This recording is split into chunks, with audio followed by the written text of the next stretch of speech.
What's up you guys, Naesam here, and just as a warning, as I say in every other video about Emerald Nightmare, this is a guide specifically for elemental shamans on Dragons of Nightmare.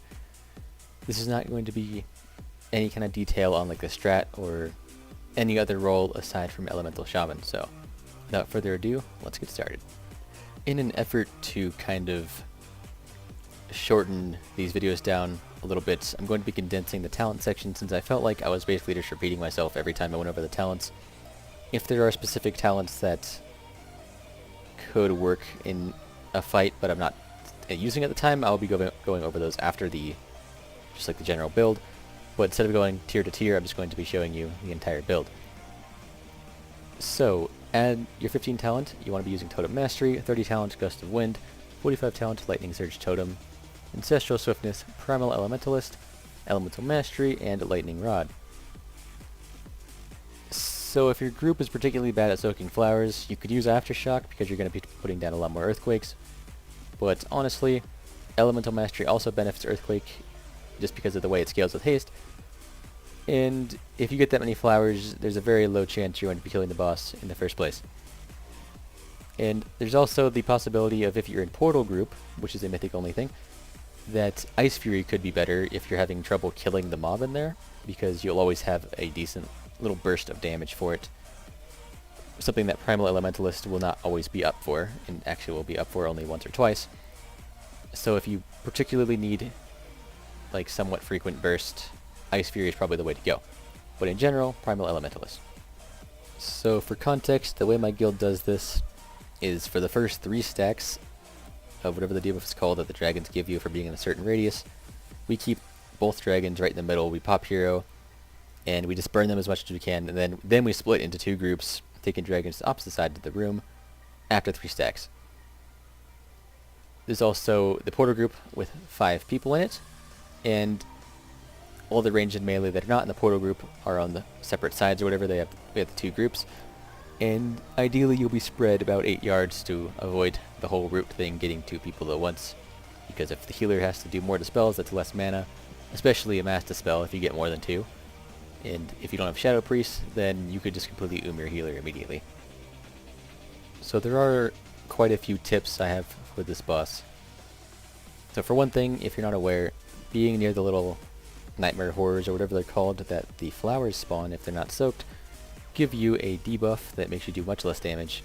And I can't recall if this is a thing on Heroic, but I think it is. I don't think it is on Normal, but it definitely is on Mythic, and I think it is on Heroic. So if it is, then you want to be kiting them or CCing them, doing whatever you can to keep them away from you so you can kill them without the damage debuff. You also want to take advantage of them roaming around by trying to get a Chain Lightnings in on the boss. Get it chaining to the ads as much as you can, especially like the little slime ones that spawn, because usually the tank will have those on the boss. The flowers, ideally the tank will have that, but they only have 1 taunt. So if you have Thunderstorm and they're on you, try to position yourself to knock them towards the tank, and maybe he'll get them with his AoE. They tend to appreciate that because it's pretty hard to get them otherwise. Assuming that you have 30% or higher haste, you definitely want to be putting down Earthquakes every time an ad is close enough to the boss that it'll be hitting the boss, because these bosses only move when they're swapping. So Earthquake, even if it only gets a couple ticks on an ad, it still does more single target damage with 30% or higher haste than an Earthshock would. So definitely be using that Earthquake.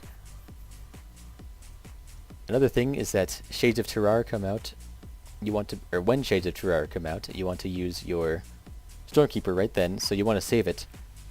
And obviously you don't want to save it if they're on the other side because, well, they're on the other side, you can't get them.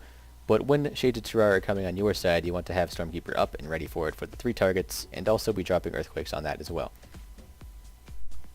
So one other tip that isn't mythic specific is that if your guild does do the first 3 stacks in the middle thing, you want to use Gust of Wind immediately after getting your 3rd stack.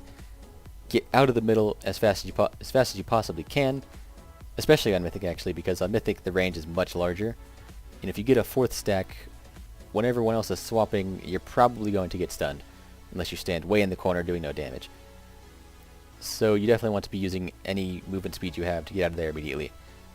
Now for some Mythic specific tips that aren't relevant at all on Heroic, you not only want to save your Stormkeeper for Shades of Terrar, you also want to save it for Spirit Siphon. Which, I'm not actually sure if this is on Heroic either, because it's been a very long time since I did Heroic, but on Mythic, when the dragon named Lethon comes down, he casts something called Spirit Siphon on the opposite side of wherever Lethon is.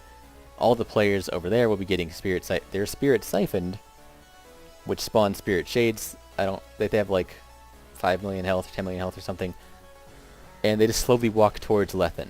If they get to Lethan, he heals a whole bunch, so you want to save your Stormkeeper for that as well, since they're usually pretty close together. If they're not, then your raid is doing something wrong, because ideally they should be close together so you can AoE them down. And you should also be putting Earthquakes down, which will knock them down, keep them getting to Lethan, and your Lightning Surge Totem to stun them. You want to be doing anything you can to burst these things down and keep them away from the other dragon. And the last little tip is that it's something that a lot of people missed. On Mythic, there is a tail swipe, so you want to be not behind the boss, just in case anyone missed that. So that is about it.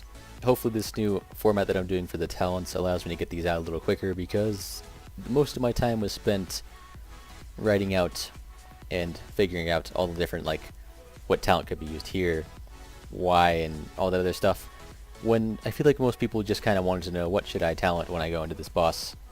So I decided to kind of just summarize it, put in, this is the right talents, this is what could be used, now go do it, because I just kept repeating myself with, oh, Earth and Rage is when you're moving, blah blah blah.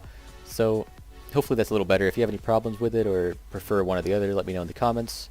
But keep in mind that this one allows me to get these out much quicker, because I'm definitely slacking behind my actual kill, or my actual how many bosses I've actually killed. But regardless, that's it for this video. So if you want a written version, check the description. As usual, I have a written version on l2p.guide, and other than that, that's everything for this video. So thanks for watching, like if you liked it, subscribe if you want more guides, and I'll see you guys next time.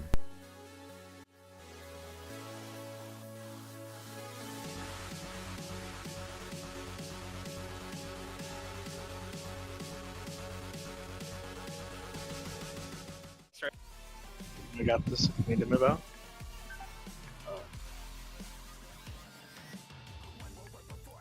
What a kill. That was insane. Legendary! I need Good another job, one. Gabe.